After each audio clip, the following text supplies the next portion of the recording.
Good morning student, मैं रवि कुमार और आज हम पढ़ेंगे प्रणोद तथा दाब के बारे में। क्या आप कभी सोचा कि ऊंट रेगिस्तान में आसानी से क्यों दौड़ता है? सेना का टैंक जिसका भार 1000 टन से अधिक होता है एक सतत चैन पर क्यों टिका होता है? किसी ट्रक या बस के टायर अधिक चौड़े क्यों होते हैं? काटने वाले औजार की धार क्यों तेज होती है? इन प्रश्नों का उत्तर जानने के लिए और इनमें शामिल परिघटनाओं को समझने के लिए दी गई वस्तुओं पर एक विशेष दिशा में बल लगने वाले नेट बल तथा प्रति एकांक क्षेत्र पर लगने वाले बल को दाब की धारणा से परिचित करना होगा। यदि आप प्रणोद को बोल सकते हैं कि एक विशेष दिशा में लगने वाला नेट बल, और दाब को बोल सकते हैं एकांक क्षेत्रफल पर लगने वाला बल। ठीक है। अब बच्चों, क्या होता है कि प्रणोद तथा दाब का अर्थ समझने के लिए आइए हम निम्नलिखित स्थितियों पर विचार करते हैं। यहाँ ये बताता है बच्चों कि किसी बुलेटिन बोर्ड पर आप एक चार्ट लगाना चाहते हैं, जैसा कि चित्र 10.3 में दर्शाया गया है। यह कार्य करने के लिए आपको ड्राइंग पिनों को अपने अंगूठों से दबाना होगा। इस अवस्था में आप पिन के शीर्ष के सतह पर बल लगाते हैं। यह बल बोर्ड की सतह के लंबवत लगता है। यह बल पिन की नोक पर अपेक्षाकृत छोटे क्षेत्रफल पर लगता है बच्चों। अब क्या होता है कि आप शिथिल रेत पर खड़े होते हैं, आपके पैर रेत में गहरे धंसे होते हैं। अब रेत पर लेटिए। आप देखेंगे कि आपका शरीर जो है वो रेत में पहले जितना नहीं धंसता। दोनों अवस्थाओं में रेत पर लगने वाला बल आपके शरीर का भार है। आप पढ़ चुके हैं कि भार जो है वो ऊर्ध्वाधर दिशा में नीचे की ओर लगने वाला बल है। यह बल रेत की अपेक्षा सतह के लंबवत लग रहा है। किसी वस्तु की सतह के लंबवत लगने वाले बल को हम क्या बोल सकते हैं बच्चों? प्रणोद।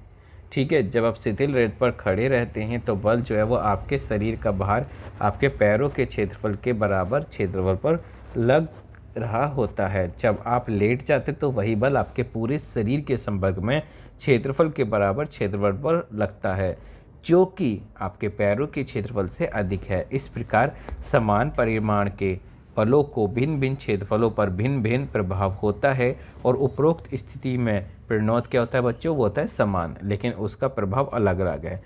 इसलिए प्रणोद का प्रभाव उस क्षेत्रफल पर निर्भर करता है जिस पर वह लगता है। रेत पर प्रणोद का प्रभाव लेटे हुए की अपेक्षा खड़े होने की स्थिति में अधिक है। प्रति एकांक क्षेत्रफल पर लगने वाले प्रणोद को दाब कहते हैं। इस प्रकार दाब बराबर प्रणोद अपॉन क्षेत्रफल।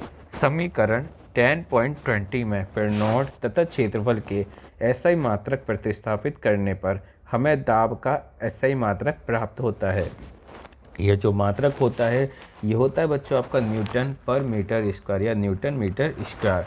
वैज्ञानिक ब्लेस पास्कल के समान में दाब के एसआई मात्रक को पास्कल बोलते हैं, जिसे पीए से व्यक्त करते हैं। विभिन्न क्षेत्रफलों पर लगने वाले प्रणोद के प्रभाव को समझने के लिए आइए एक संख्यात्मक उदाहरण दीजिए। एक लकड़ी का गुटका मेज पर रखा है। लकड़ी के गुटके का द्रव्यमान 5 किलोग्राम है और उसकी विमाएं आपका ये 40, 20 और 10 सेंटीमीटर दे रखी हैं। अब क्या है कि लकड़ी के टुकड़े द्वारा मेज पर लगने वाले दाब को बताइए। यदि इसकी निम्नलिखित विमाओं की सतह मेज पर रखी जाती तो क्या हो? ठीक है, इस तरीके से। अब लकड़ी के गुटके का द्रव्यमान है बच्चों 5 किलोग्राम और इसकी विमाएं ये दे रखी हैं।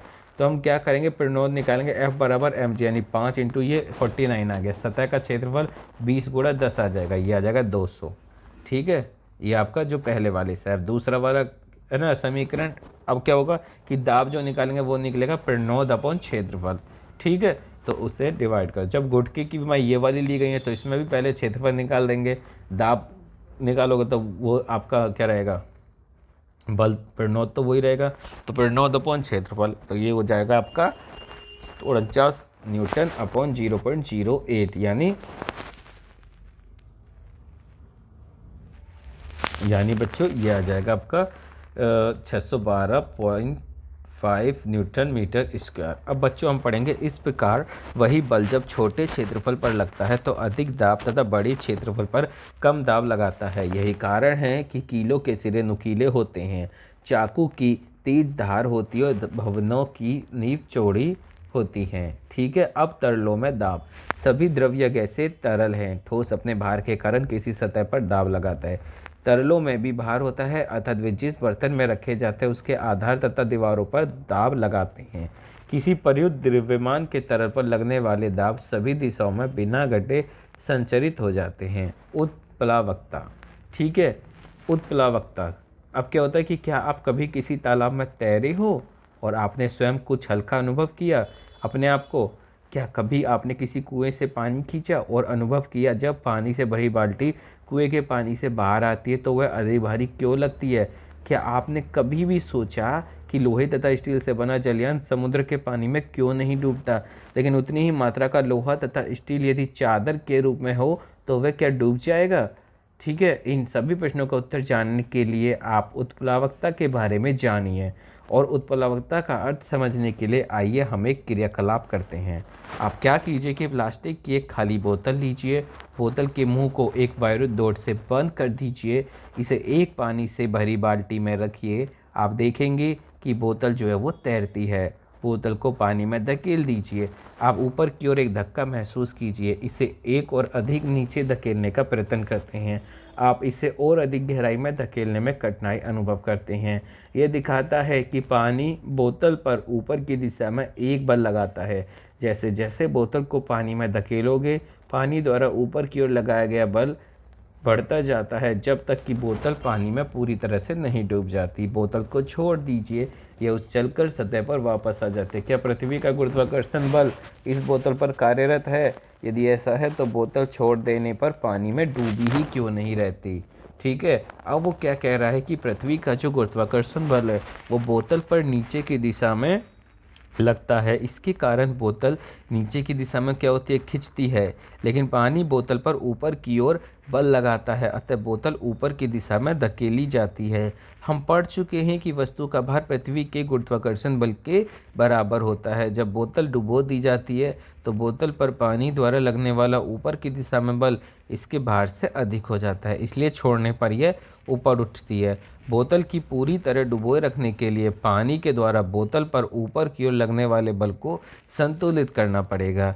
इसे नीचे की दिशा में लगने वाले एक भारी बल को लगाकर प्राप्त किया जाता है। यह बल कम से कम ऊपर की ओर लगने वाले बल तथा बोतल के भार के अंतर के बराबर होगा। बोतल पर पानी द्वारा ऊपर की ओर लगने वाला बल उत्प्लावन बल कहलाता है। क्या कहलाता है? बोतल पर पानी द्वारा ऊपर की ओर लगने वाला बल उत्प्लावन बल कहलाता है। वास्तव में किसी तरल में डुबोने पर सभी वस्तुओं पर एक उत्प्लावन बल लगता है और उत्प्लावन बल का परिमाण तरल के घनत्व पर निर्भर करता है। ठीक है, देखो बच्चों, उत्प्लावन बल में आप क्या लिखोगे कि सबसे पहले तो ये लिख लोगे आपकी किसी तरल में डुबोने पर सभी वस्तुओं पर एक उत्प्लावन बल लगता है। उत्प्लावन बल का परिमाण तरल के घनत्व पर निर्भर करता है। ठीक है। अब क्या होता है कि आप ये भी लिख सकते हैं, यह बल कम से कम ऊपर की ओर लगने वाले बल और बोतल के भार के अंतर के बराबर होता है। अब क्या कह रहा है वो कि बच्चों, पानी की सतह पर रखने पर वस्तुएं तैरती हैं या डूबती क्यों हैं? ठीक है, तो हम पढ़ेंगे कि इस प्रश्न का उत्तर प्राप्त करने के लिए आइए निम्नलिखित क्रियाकलाप कर लीजिए। पानी से भरा एक बीकर ले लीजिए, एक लोहे की कील ले लीजिए, देखिए क्या होता है, और उसे पानी की सतह पर रखिए। कील डूब जाएगी। कील पर लगने वाला पृथ्वी का गुरुत्वाकर्षण बल इसे नीचे की ओर खींचता है। पानी कील पर उत्प्लावन बल लगाता है जो इसे ऊपर की दिशा में धकेलता है, लेकिन कील पर नीचे की ओर लगने वाला बल कील पर पानी द्वारा लगाए गए उत्प्लावन बल से अधिक होता है, इसलिए यह डूब जाती है। पानी की सतह पर रखने पर लोहे की कील डूब जाती है और कार्क तैरता है, क्यों? ये कह रहा है बच्चों कि पानी से भरा बीकर लिया, एक कील तथा समान द्रव्यमान का एक कार्क का टुकड़ा लिया, इन्हें पानी की सतह पर रखिए, देखिए क्या हुआ। कार्क तैरता है जबकि कील डूब जाती है। ऐसा उनके घनत्वों में अंतर के कारण हुआ। किसी पदार्थ का घनत्व उसमें एकांक आयतन के द्रव्यमान को कहते हैं। कार्क का घनत्व पानी के घनत्व से कम है। इसका अर्थ है कि कार्क पर पानी का उत्प्लावन बल कार्क के भार से क्या होगा बच्चों? अधिक होगा, इसलिए यह तैरता है। ठीक है, कौन तैर है ना। अब लोहे की कील का घनत्व पानी के घनत्व से अधिक है, इसलिए इसका अर्थ है कि लोहे की कील पर पानी का उत्प्लावन बल लोहे की कील पर के भार से कम है, इसलिए ये डूब जाती है। तो आपको ये दोनों उत्तर मिल गए ना। इस प्रकार द्रव के घनत्व से कम घनत्व की वस्तुएं द्रव पर तैरेंगी और द्रव के घनत्व से अधिक वस्तुएं डूब जाएंगी। अब आपको ये बताना है कि एक पतली और मजबूत डोरी से बंधे पत्ते की सहायता से स्कूल बैग को उठाना कठिन होता है, क्यों? उत्प्लावकता से आप क्या समझते हैं? और पानी की सतह पर रखने पर कोई वस्तु क्यों तैरती है डूबती ऊपर पढ़ाया गया है बच्चों, ये आप मुझे बताओगे, वरना देख लेना अपन मुझे, आप इतने अच्छे बच्चे हो तो बताओगे मुझे, ठीक है। अब आर्किमिडीज का सिद्धांत, एक पत्थर का टुकड़ा ले लो और उसे कमीनदार तुला या रबड़ की डोरी के एक सिरे से बांधो। तुला या डोरी को पकड़कर पत्थर को लटकाओ, जैसा कि 10.6a में दिखाया गया है। पत्थर के भार के कारण रबड़ की डोरी की लंबाई में वृद्धि या कमानीदार तुला का पाठ्यांक नोट कर लो। अब पत्थर को एक बर्तन में रखे पानी से धीरे से डुबोइए, जैसा कि चित्र में दिखाया गया है।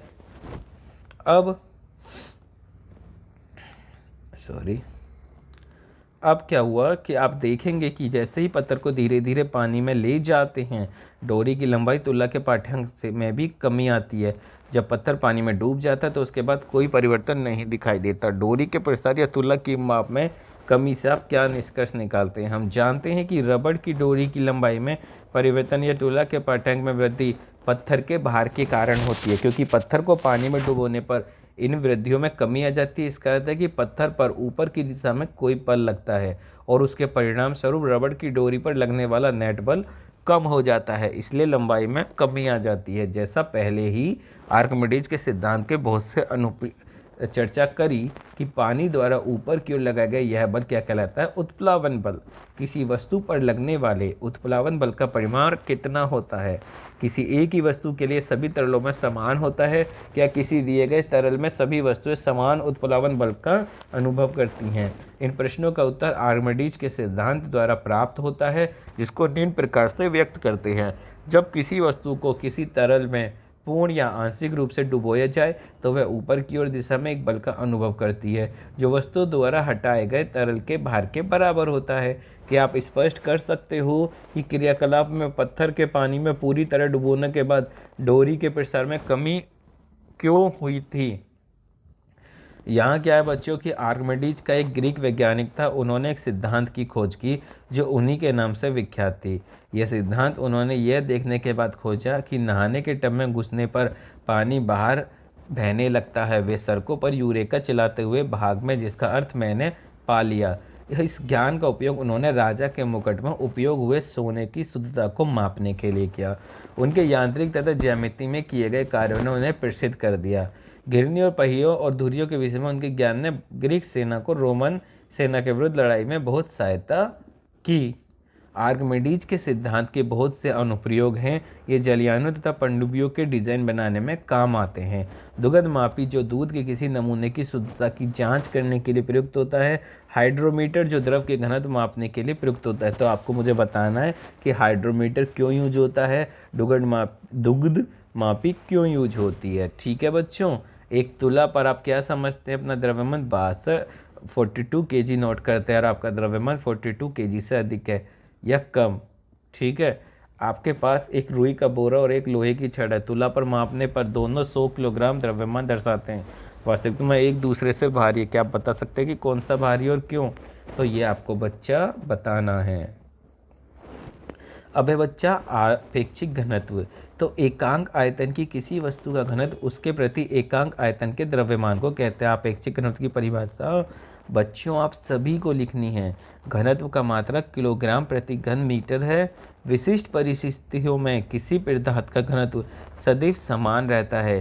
किसी पदार्थ का घनत्व उसका एक लाक्षणिक गुण होता है या भिन्न भिन्न पदार्थों के लिए भिन्न भिन्न होता है। उदाहरण के लिए सोने का घनत्व 19,300 किलोग्राम प्रति मीटर क्यूब है, जबकि पानी का 1000 किलोग्राम प्रति मीटर क्यूब।